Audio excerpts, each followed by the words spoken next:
Assalamualaikum warahmatullahi wabarakatuh. Nama saya Reza Ernita dari Prodi PGSD semester 4. Baiklah, saya akan menjelaskan tentang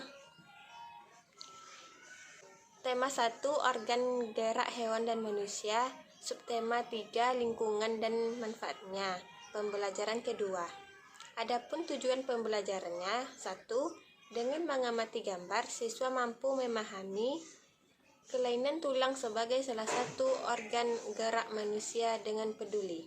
Yang kedua, dengan membaca, siswa mampu mengolah informasi dari bacaan dan menentukan ide pokok dari setiap paragraf dengan tanggung jawab. Dan yang ketiga, dengan menggambar, siswa dapat membuat komik dengan baik, percaya diri.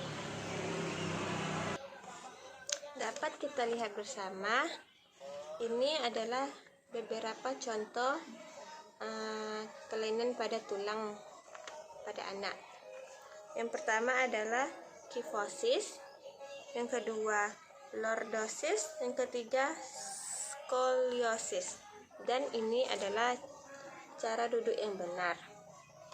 Lordosis adalah suatu kondisi tulang belakang yang tidak normal, sehingga bisa menimbulkan rasa sakit dan tidak nyaman pada penderitaannya.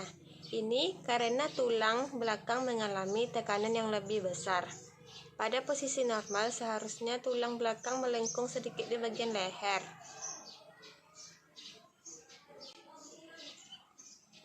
Penyebab lordosis: selain faktor keturunan, kelainan tulang belakang atau lordosis bisa disebabkan oleh beragam penyebab, seperti obesitas, osteoporosis, dan cedera.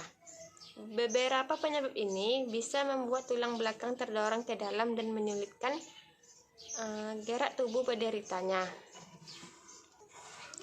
Dan kelainan yang ketiga adalah skoliosis.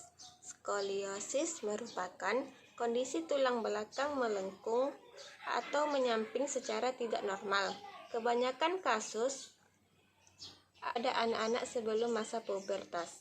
Walaupun kasus ini tergolong ringan, tetap harus diwaspadai dan dianjurkan untuk menjalani X-ray agar mengetahui perkembangannya.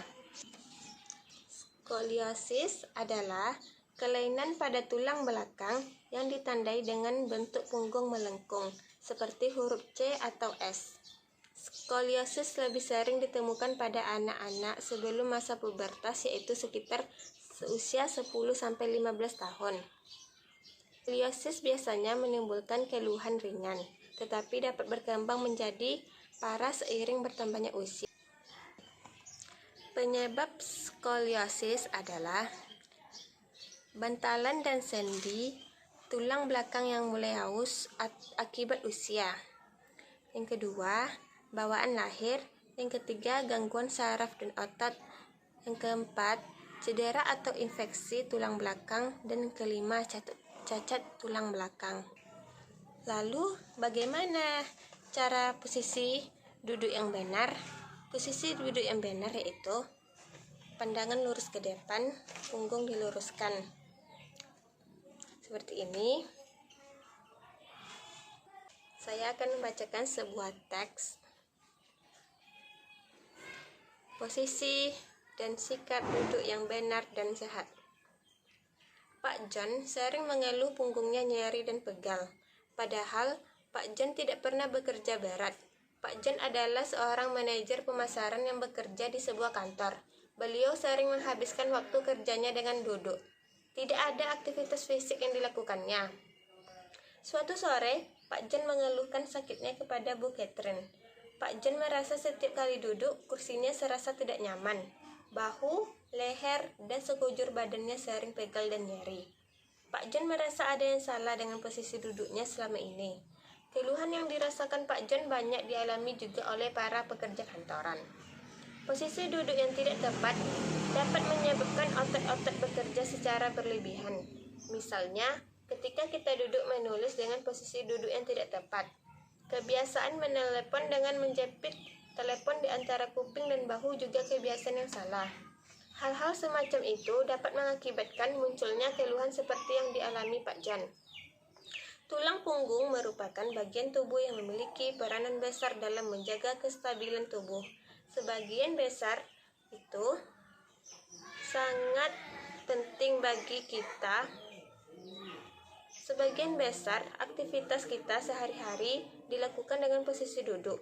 Oleh sebab itu, sangat penting bagi kita mengetahui posisi duduk yang benar. Hal ini dilakukan untuk menjaga kesehatan tulang punggung kita. Posisi duduk yang benar dapat mencegah nyeri dan pegal pada punggung, bahu, dan leher.